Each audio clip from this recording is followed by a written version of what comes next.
विद्यार्थी मित्रांनो, स्वागत आहे तुमचं आपल्या JMS CET 2.0 यूट्यूब चॅनलमध्ये। तुम्ही थंबनेल टायटल पाहिलं की कॅप राऊंड 1 ची जी अलॉटमेंट आहे ती लागलेली आहे। कॅप राऊंड 1 हा झालेला आहे। तर बऱ्याच जणांच्या मनात एक डाऊट असतो की कॅप राऊंड 2 च्या सीट किती वॅकंट आहेत, हे आम्हाला कसे कळेल। तर याची इम्पॉर्टंट अपडेट मी या व्हिडिओमध्ये सांगणार आहे, त्यामुळे व्हिडिओ लास्टपर्यंत पाहायचा आहे। त्याआधी चॅनलवर नसेल तर चॅनलला सबस्क्राईब करायचं आहे, तुमच्या मित्रांना हा व्हिडिओ शेअर करायचा आहे व त्याचबरोबर तुम्ही जर अजूनही कॉलेज लिस्ट तुमची बनवून तयार झाली नसेल तर तुमच्यासाठी एक मी व्हॉट्सअप बॉट घेऊन आलेला आहे आणि कमेंट बॉक्समध्ये लिंक पिन आहे, लवकर जा त्या लिंकवर क्लिक करा आणि त्यानंतर तुमच्यासमोर एक व्हॉट्सअप बॉट ओपन होईल कॉलेज दोस्तचं। यामध्ये गेल्यानंतर तुम्हाला या ठिकाणी मेसेज टाईप केलेला मिळेल, तो सेंड करायचा आहे। त्यानंतर तुम्हाला त्यांचे रिप्लाय येतील, जसं की तुम्हाला रिसोर्सेस वरती क्लिक करून सेंड या बटनावरती क्लिक करायचं आहे।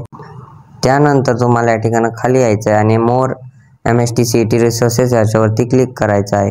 त्यानंतर तुम्हाला या ठिकाणी MST CET cap round cut off या ऑप्शनवरती क्लिक करायचं आहे आणि सेंड या बटनावरती क्लिक करायचं आहे।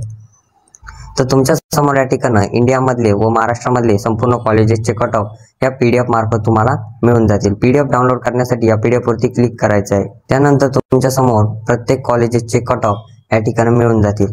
या कट ऑफ तुम्हाला पाहून तुमची पुढील कॉलेज लिस्ट कॅप राऊंड साठी बनवून ठेवायची आहे। तर चला व्हिडिओ सुरू करू। विद्यार्थी मित्रांनो, ऑफिशियल वेबसाईटला जर आले तुम्ही FE 2025 MST CET.org या वेबसाईटला जर आले, इम्पॉर्टंट डेट्स या सेक्शनमध्ये जर तुम्ही गेले तर या सेक्शनमध्ये तुम्हाला या ठिकाणी खाली यायचं आहे आणि तुम्हाला दिसेल की एक 9 नंबरचा पॉईंटमध्ये लिहिलेला आहे की बेटरमेंट आणि फ्री जे ऑप्शन आज बंद होणार आहेत, किती वाजता तर 3 वाजता। आता पहा 3:58 झालेला आहे, हे ऑप्शन ऑफ करण्यात आलेलं आहे 3 तारखेला, ठीक आहे।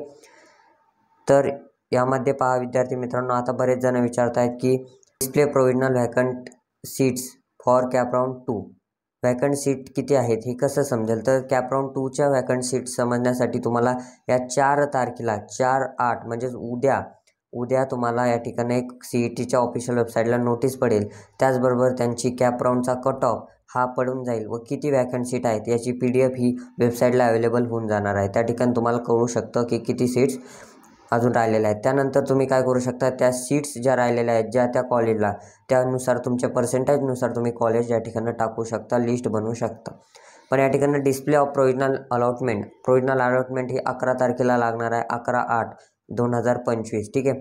प्रोविजनल अलॉटमेंट नंतर तुमचं या ठिकाणी काय होतं की कॅप राऊंड 2चं तुम्हाला समजतं की त्यानंतर तुम्ही हे करू शकता, बेटरमेंट का फ्रीज, कॅप राऊंड 2 साठी बेटरमेंट का फ्रीज कोणतं करायचं। तर कॅप राऊंड 2चा विषय ज्यावेळेस आपली अलॉटमेंट लागेल त्यावेळेस आपण व्हिडिओ बनवत असतो, त्यामुळे तुम्ही आपल्या चॅनलला सबस्क्राईब करून ठेवायचं आहे, जेणेकरून अशाच नवीन अपडेट्स तुमच्यापर्यंत भेटत राहतील। तर व्हिडिओ आवडल्यास लाईक शेअर सबस्क्राईब करा विसरू नका। तोपर्यंत धन्यवाद।